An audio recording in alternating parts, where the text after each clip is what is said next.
and all you people tuning in, it's so good to see you. I'm so glad you're here today. Today I want to talk about different perspectives. Now, I know there's a dictionary, and I know there's lots of things that we learn that are pretty routine, and some of it's just plain straight instinct. But then there's these times when something means some another totally different perspective of it. Let me give you an example.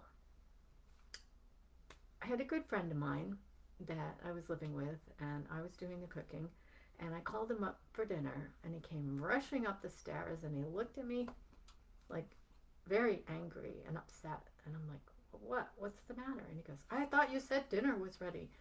And I thought, well, yeah, I just need to stir this a couple more times and put it on the plate, and it'll be ready. And he said to me, well, now that I know that, I know I have an extra 5 minutes when you call me up to dinner. And I thought, wow, that's not how we operated in my house. But in his house, his mother had multiple sclerosis.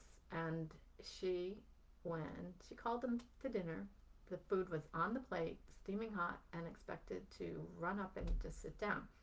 So once we established that difference of what coming to dinner meant, then everybody was happy. There was no animosity, nothing upsetting. It was just like, oh, so that's how it's working. Okay. So I want you, when you're conversing with someone, whoever that may be, a friend, a loved one, acquaintance, a stranger, think about that when they say certain words, they use certain gestures, or even today's kids, they're growing up in a different generation. So something you say might mean something totally different.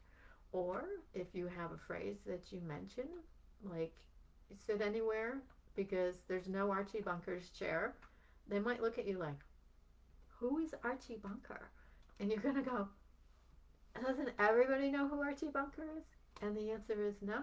There's some phrases, clauses, references that have faded away. They no longer exist in the generation after us or the one after that. So think about that when you get in a tiff with somebody or things don't seem to land properly. I'm not saying you have to be super general with everything, but just remember, people all have different perspectives. They have different upbringing, different imprints, where they came from, cultures. There's all ways to look at things. So when someone says something and you may not agree with it, you say, maybe there's another way to look at this. So kind of neutralize it. Or you can use the words, that's amazing. Or that's very interesting that you say that. Or that's an interesting choice.